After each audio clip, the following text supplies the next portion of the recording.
All right, for our first topic, we wanted to talk about the latest developments in the stock market, in particular, starting with NVIDIA, but then we want to talk about the broader developments going on. NVIDIA has done their earnings call, and they reported 78% year-over-year revenue increase to $39.3 billion, billion with a B, surpassing analyst expectations of 38.25 billion. Prior to the call, as I said, people were expecting about 38.25, which so clear beat. They've done an amazing job.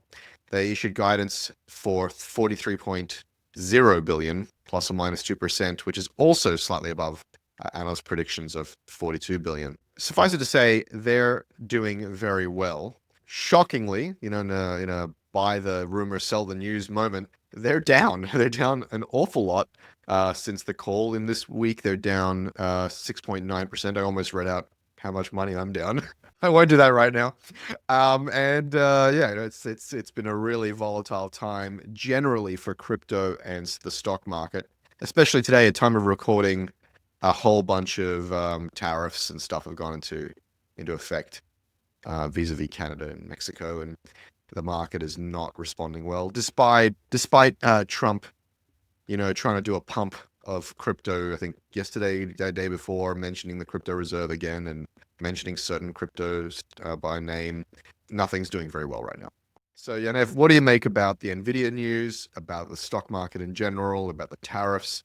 How does it affect founders? How does it affect tech? And how does it affect AI? Okay, so the NVIDIA news, I think the fact that stock price is down is not particularly interesting to me. It's still, at the time of recording, a $2.84 trillion company. Investors are weird, and basically it's not a beat unless you beat the beat, and it's just sort of weird. But I think the important thing to note is that NVIDIA is doing extremely well. And if you go back a few weeks, there was a lot of hype around this DeepSeek and this concern around the ability to train models really cheaply being something that might put a big dent in NVIDIA's business. And it feels like we've kind of moved on from that. NVIDIA is still massively oversubscribed in the sense that they can sell every chip they can manufacture. They've got a long waiting list and so on. Since DeepSeek, we've had Claude 3.7 launched, GPT 4.5. And so it actually does not feel like that brief period of doom around the need for GPUs has come to pass.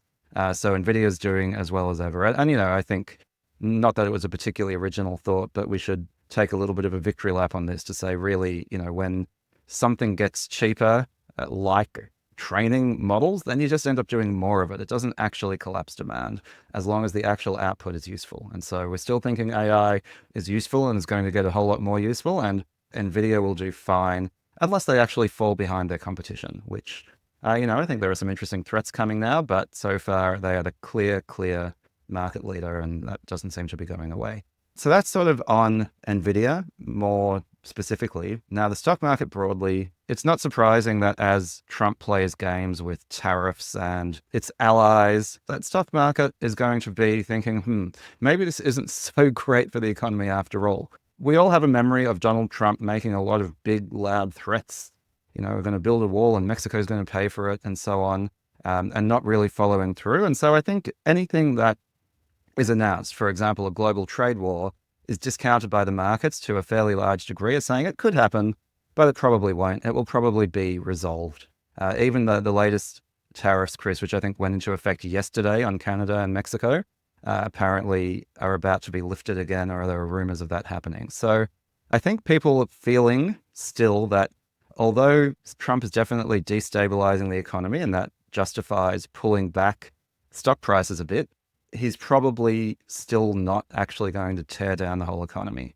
I'm not sure I totally agree with that outcome. I think Trump 2.0 is very different from Trump 1.0, but I think that is where the stock market is at.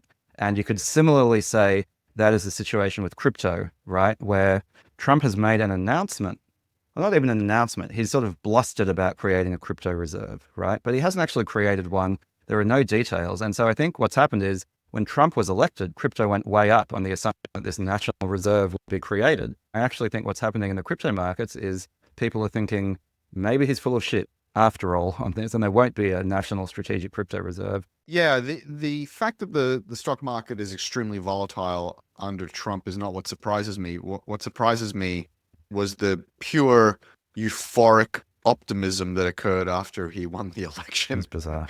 That's what surprised me is like, that is the cliche is the market likes stability, political stability. And yet we all know that Trump is a chaos monkey and everything was like just jumped up 20%. And it's just like, what? This is fucking stupid. So this is not surprising to me at all. As you said, a lot of these things possibly won't come to pass, but the amount of collateral damage and uncertainty and confusion along the way is going to create real rifts and destabilizing, long-lasting effects. I think the DeepSeek fear is not over. The little that I watch MSNBC or what have you, they bring it up on the regular. They're still trying to figure out like what does this really mean to NVIDIA. They every single time they talk about NVIDIA, they talk about DeepSeek, and they're very concerned about the threat of the DeepSeek moment. And so the kind of the general dumb money equation is like, we're not really sure where this all nets out. I think Sam Altman's gone on and on to reiterate, hey, it's only going to take more compute to train, to do inference, and to run these things, and we're only going to need more tokens, not less. That's that. And then at the end of the day with NVIDIA, I'm very, very bullish on NVIDIA. I think to look at NVIDIA as a pure like training AI play is missing the forest for the trees. Their businesses in general cloud computing, in robotics, in autonomous vehicles, in Omniverse, in digital twins. Their gaming business is quite small now, but they've still got that. Crypto, blockchain, scientific research. I mean, these guys have a lot of very, very interesting bets on some of the most interesting trends developing today. And, I just wouldn't bet against Jensen Huang. And, I think there's a lot more to play out here. Yeah, I wouldn't bet against him. I would say I'm not like pure bullish in the sense that what I don't think is a concern is DeepSeek and that sort of thing. What I do think is a concern is actual competition, especially in inference, right? So I think you're saying, NVIDIA's got the best GPUs and GPUs can be used for a lot of things. Not just GPUs, technology stacks, suites of computer systems. Yeah. And also in investments and ecosystems around robotics and self-driving cars and all this stuff. I think it's a real mistake to think of, as them as a one-trick pony. And I think their competition is a little bit overstated, and nothing that they can't copy or buy or innovate through. Look, I half agree. Like I think they're a one-trick pony in the same way that Google was always accused of being a one-trick pony, where it's like Google makes nearly all of its money from search ads. And that's always been true. But the amount of ecosystem it created around it to make sure that it continued to dominate in search ads was really a lot of tricks that added up to that one trick. And I think you're right with NVIDIA. If you miss CUDA and all of this stuff that create a kind of GPU hegemony, you're missing a trick. Nonetheless, ultimately, where they make the money is selling chips, right? And so yes and no. But, what I was going to say is I listened to a podcast with the founder of Grok, Grok with a Q, which is an inference chip startup. We actually discussed them when they came out of stealth last year on this podcast. We also discussed their competitor, Positron, who That's right. is made up of broadly former Grok engineers, and they're kicking ass, actually. Right. And in both the case of Grok and Positron, of course, talking their own book, what they're saying is that GPUs were a very clever hack, that in the sense that CPUs were not good for machine learning, GPUs were a lot better for machine learning, and so they've become quite dominant. Nonetheless, GPUs, the hint is in the name, they're called graphics processing units. They were not designed as an architecture specifically with these use cases in mind. And so what they are saying is the next generation, especially for inference, is a quite different architecture to the GPU.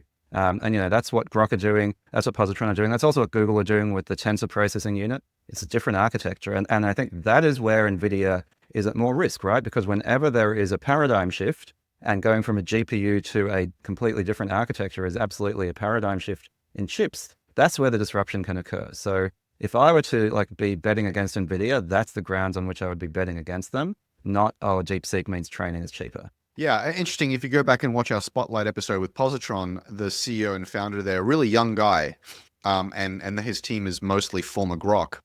They left Grok the moment sort of GPT, that moment occurred, exactly for the same reason. So Grok was actually created pre-GPT. and was actually designed as an architecture not specifically for inference. And they're throwing, apparently, this is the positron book, crap loads of memory and crap loads of their Grok processors at the problem in order to get those token speeds. And the argument that the positron team is making is, no, this is actually built post GPT specifically for inference time compute, and they not only can spit out tokens faster, but way more efficiently with fewer processes. So go back and watch that thing. I'm not saying I believe them or I'm advocating either way. I'm just saying these are the arguments from those teams, and I think neither you nor I are never technical enough to debate it one way or the other. But it's an interesting debate, interesting battle emerging there. I do think, though, NVIDIA is not asleep at the wheel, No, right? of course not. I'm sure they've got inference time compute, processes coming and blah, blah, blah. So related to this, related to the DeepSeek question is something I wanted to talk about, which is that Satya and Microsoft recently announced that Microsoft is now got ChatGPT 4.5 available on Azure. And it's, they mentioned all of the great features of why you should go use the model on Azure. And one of the features was distillation support, which I thought was really, really interesting. So let's take a giant step back.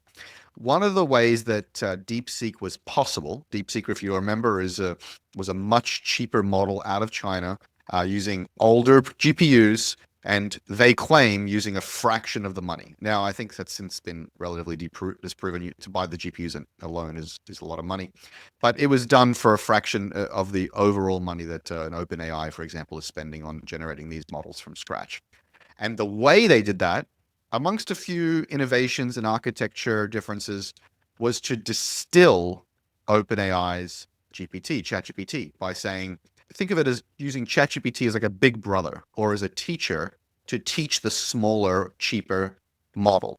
And so ChatGPT was used to feed it information, to feed it weights in a way, to feed it data so that it can train on ChatGPT. And this is much more cost effective, and it's a little bit of like I don't know if you'd call it a hack, a cheat. It's certainly a way of leveraging the existing investment that OpenAI has made. Now, my comments at the time was, well, OpenAI is going to keep running uphill, keep developing more sophisticated models, and they're probably going to find a way to try to minimize or mitigate this distillation thing, this ability to basically rip them off. And I thought, they're going to get a bit more sophisticated about this and make it harder for the next Chinese model to steal their model. No, Microsoft, on the contrary, are saying, hey, go use ChatGPT 4.5 on Azure, and we will help you do distillation. It's one of the features. And that, I thought, was a really interesting move on Microsoft's part, and an interesting, I think, a piece of daylight between Microsoft's incentives, which is drive Azure, usage, workloads on Azure, versus OpenAI's business model and incentives, which is we need to protect the proprietary investments we're making and monetize these things ourselves. What do you think, Yaniv? Ever since the dawn of computing, right, we've tried to find more efficient ways of representing data, of representing instructions, and so on. So, it's got a fancy new name, distillation, but there's nothing new here. It's about taking a big model and creating a smaller model that has very similar capabilities. This is just obviously a good thing to do. Everyone should be doing it, including the big guys themselves, and no doubt they are. I'm sure OpenAI are distilling. I'm sure Gemini are distilling. What Microsoft are probably thinking is that once the genie is out of the bottle, it's out of the bottle. As with AI itself, as with cryptography, as with any number of things, if the technology exists in the world, people are going to use it.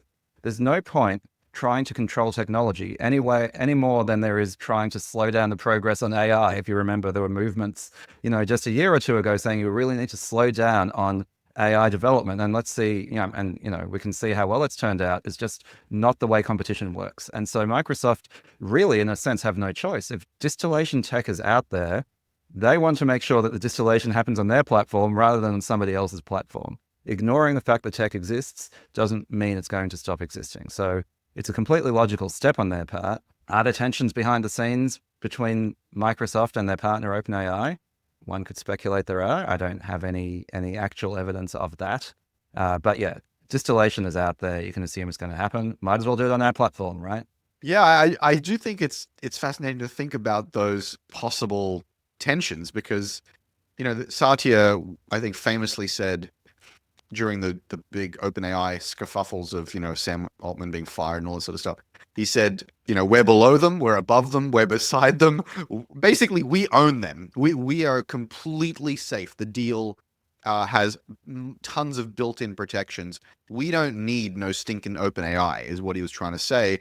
Partly to give shareholders a sense of, confidence that Microsoft will be okay, irrespective of what OpenAI does, but partly because that's the truth. The truth is they have access to these models and they can host them, run them, and do whatever the hell they want with them. I can just imagine the degree of consternation at OpenAI are going like, hey, we kind of prefer you don't let people distill our extremely expensive proprietary API, models through your cloud service. That feels a little bit antithetical to the business model we're trying to build over here. And I would just give anything to be a fly on the wall during those conversations. Sam's famously talked about how amazing the deal is and how it's the best, partnership in tech history. He has admitted, it's not a perfect deal with perfect alignment, but it's good, it's fantastic. And I do think, just reading the tea leaves, that this is one of those areas where you can see a little bit of misalignment of incentives. Okay, those are our thoughts on Microsoft and OpenAI's partnership and perhaps some misalignment they have there with distillation. What do you guys think? Are they maybe arguing in the background, or is it all kumbaya? Let us know your thoughts down in the comments and we'll join you there.